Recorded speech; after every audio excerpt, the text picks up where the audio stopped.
আসসালামু আলাইকুম। প্রবাসীর রান্নাঘরে আপনাদের সবাইকে স্বাগতম।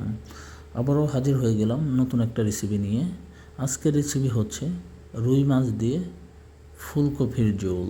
চলুন বেশি দেরি না করে শুরু করা যাক আজকের এই রেসিপি। আমি অল্প কিছু উপকরণ দিয়ে করে দেখাবো আজকের এই সুস্বাদু রেসিপিটা। আপনারা চাইলে বাড়িতেও এই রেসিপিটা অ্যাপ্লাই করতে পারেন। আমি প্রফেশনাল কোনো শেফ না, রান্নাকে অনেক ভালোবাসি। সেই ভালোবাসার জায়গা থেকে টুকটাক ভিডিও করে আপনাদের সামনে তুলে ধরা। আমার যে সমস্ত ভাইয়েরা নতুন প্রবাসে আসেন, তাদের রান্না করতে সমস্যা, তাদের জন্য আমার এই ভিডিওগুলো অনেক উপকারে আসবে। সো স্কিপ না করে দেখতে থাকুন সম্পূর্ণ ভিডিওটি যদি অবশ্যই ভালো লাগে কমেন্ট করে জানাবেন এবং চ্যানেলটিকে সাবস্ক্রাইব করে পাশে থাকা বেল আইকনটি বাজিয়ে দিন পরবর্তী নতুন কোনো ভিডিও পেতে।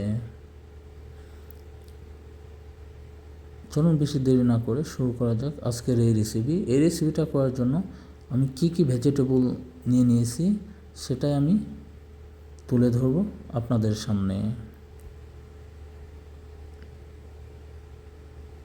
অবশ্যই চ্যানেলটি সাবস্ক্রাইব করবেন এবং প্রবাসী রান্নাঘরের সাথেই থাকবেন। এখানে আমি 6 পিস রুই মাছ কেটে নিয়ে নিয়েছি এবং সুন্দর করে পরিষ্কার করে নিয়ে নিয়েছি। এখন ম্যারিনেট করার জন্য আমি এখানে নিয়ে নিচ্ছি স্বাদ মতন লবণ এবং পরিমাণ মতন হলুদের গুঁড়ো। হলুদের গুঁড়ো নেওয়া হয়ে যাওয়ার পরে এটাকে আমি হাত দিয়ে মেখে 10 থেকে 15 মিনিট রেস্টে রেখে দেব।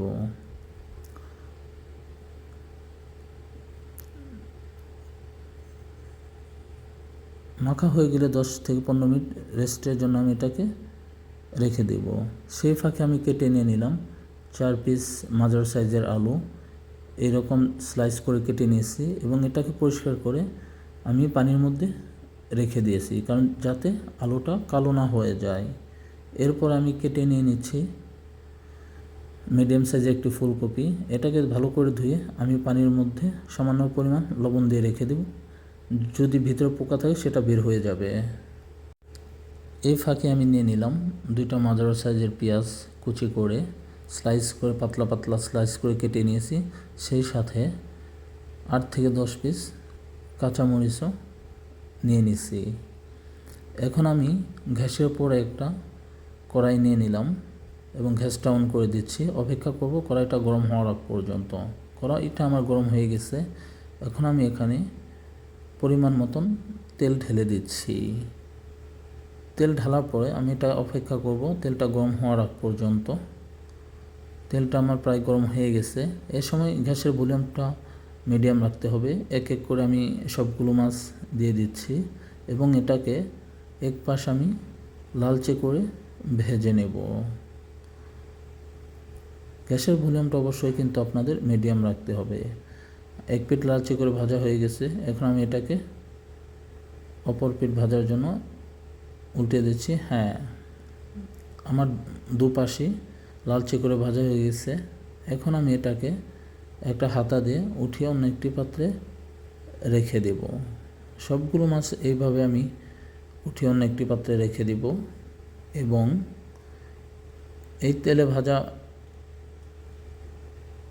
মাছ ভাজা তেলের মধ্যেই আমি আলুগুলো দিয়ে দেব এবং আলুগুলোকে আমি 50% এখানে ফ্রাই করে নেব।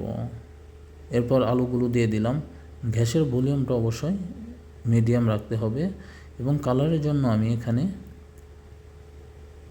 সামান্য পরিমাণ হলুদ গুঁড়ো দিয়ে দিচ্ছি, যাতে করে কালারটাও দেখতে অনেক সুন্দর আসে। এরপর আমি একটি হাতা দিয়ে এটাকে মিক্সড করে দেব। অবশ্যই গ্যাসের ভলিউমটা এইবার মিডিয়াম রাখতে হবে। আমার 50% ফ্রাই হয়ে গেছে।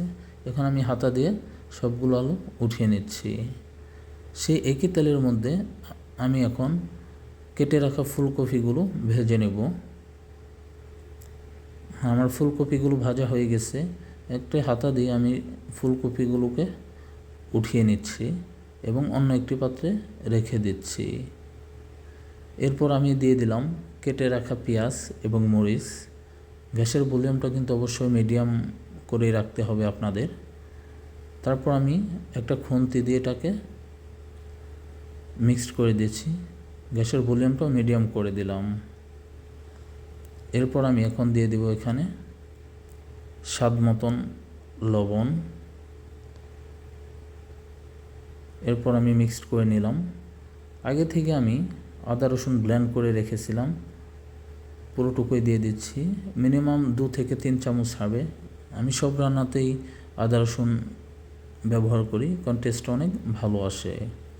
এরপর গ্যাসের ভলিউমটা লো রেখে আমি 1 চা চামচ মরিচের গুঁড়ো এবং 1/2 চা চামচ হলুদ গুঁড়ো এবং 1 চা চামচ জিরের গুঁড়ো দিয়ে দিচ্ছি এবং সর্বশেষ দিয়ে দিচ্ছি আমি 1/2 চা চামচ মিক্সড মশলা, টেস্টটা ভালো আসার জন্য।